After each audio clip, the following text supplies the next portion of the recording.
But then I remembered that, you know, I used to have arguments with President Jerry Ford and his assistants Rumsfeld and Cheney. And there was a guy. There were three brothers that started the American Enterprise Institute. And one of these brothers was Michael. Joe was a lawyer. He didn't bother too much with that stuff. But Michael got involved. At that time, with the Ford administration, he was in charge of liaison. So I'm in my office after Nixon out in Los Angeles, and I get a call in 1975, and they say, well, Henry, we told OMB that we got to have one word because computers get tired of all these other words of Venezuelan and Colombian and Puerto Rican and all that. So now we're going to just use the word Hispanic. So tonight I'll use the word Hispanic. And that started during the Ford administration.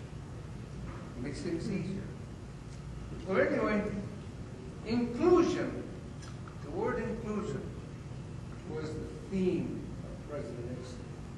His goal, and he did it. He was the first. And the best thing about being first is that you can't be replicated. So he was the first. Just a few salient items. He had Congress legislate a cabinet committee on opportunities for the Spanish-speaking people. First time. A first. He had the Census Bureau count us. Before we did not count. We were not counted. A first. He ordered the Office of Personnel Management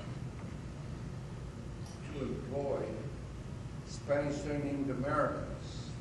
He called this program the 16-point program. First, he established systemic laws, rules, regulations, so that Hispanics could participate in the capitalism of our country.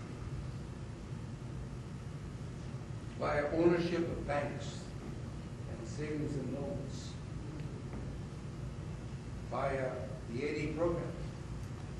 People have become very wealthy through those activities.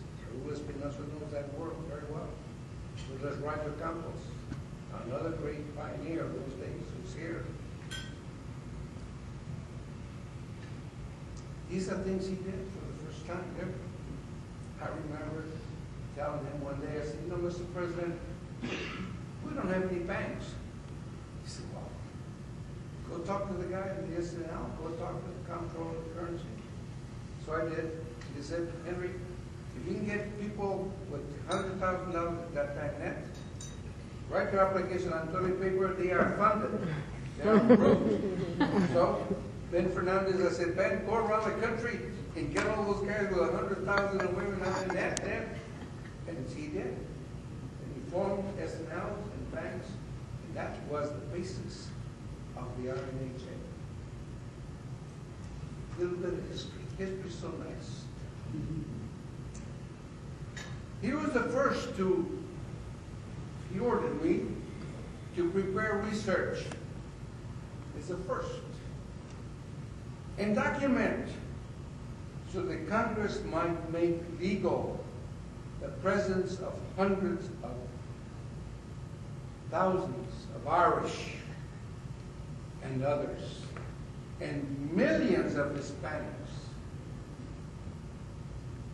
That effort produced the Simpson-Mazzoli law that legalized 400,000 Irish, that legalized 1.6 million Hispanics. Nixon did that. You think they're going to give him credit for that in this day and age? The man had vision. The international things of the world.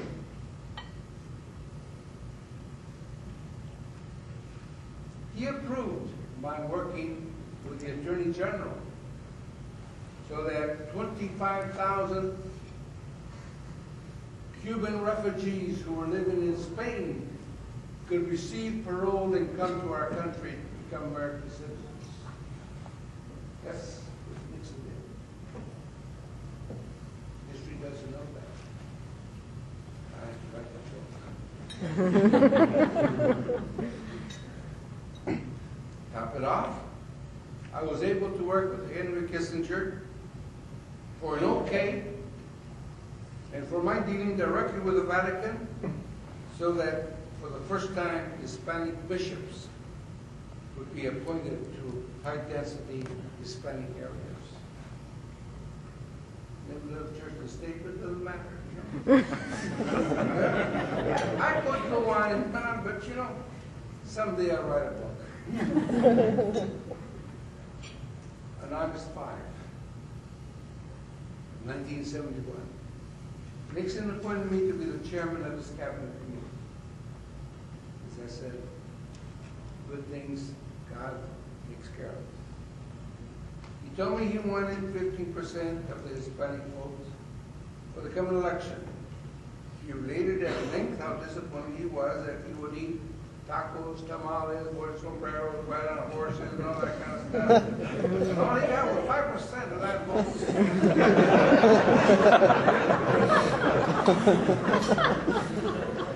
I offered him, I pulled out a 3.5 by 5 card and put it on the table.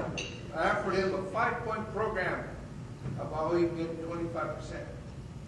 And let me tell you, you were the chair of the Oval Office, and the things he said, you know, this is pretty civil. So we can take the guys out, I can tell you. Anyway, he read it, says, push the button, and Hallway came running in and said, yes, sir. He said, I don't know, but it looks good. Let's do that. And that became the program of how to get the Hispanic vote. So Leslie, if you want to learn about that, I'll talk to you later.